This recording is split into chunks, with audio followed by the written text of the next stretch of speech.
I had history of hyperemesis gravidarum during sa akong first pregnancy. So yeah, start pa lang akong morning sickness, I informed my OB right away so that we will know what to do or unsay mga necessary steps na kailangan buhaton and when to go to the hospital. I was admitted around week 8 to 9 man siguro. Frequent na gid ang vomiting to the point nga mo vomit na kog 8 to 10 times a day, 10 to 15. I cannot count anymore. Kung ma-remember, almost every 30 minutes to 1 hour mag-vomit. It's scary because dili ta pwede ma-dehydrate because it might lead to fluid and electrolyte imbalance. And if dili na siya safe sa imo how much more si baby inside you. Giunsa man namo pag-manage akong condition with the help of my OB.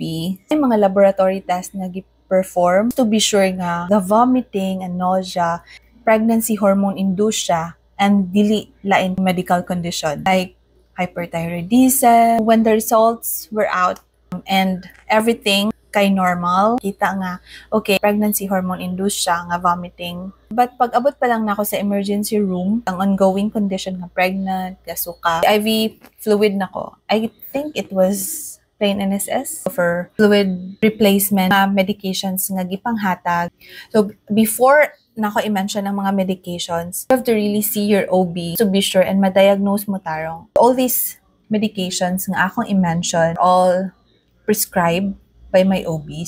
So please do not self-medicate if you're having the same conditions sa ako or if you're experiencing symptoms sa ako. It's still best na consult mo sa inyo ang OB. Ang first nga medication nga gihatag, Omeprazole, Omipron once a day, Gaviscon 3 times a day. Nosicare, at first ang Nosicare kay every 8 hours. Hindi siya makaya. Or pamoabot ang 8 hours, gabi na nga suka. Please iyahang timing to every 4 hours. These medications did not treat or stop the hyperemesis, but at least ang interval sa vomiting ay nga naka-close. Nung na-admit ko, I stayed in the hospital just for hydration and ang medication, gi-continue na nako siya at home. Before, if vomit ko almost every hour or every 30 minutes, last na siya 2 to 4 hours. Somehow, I can tolerate like spoonful of water. Dili pa siya pwede nga diretso half. Ina na siya kadaghan, isuka ra gyapon ako na siya. Gradual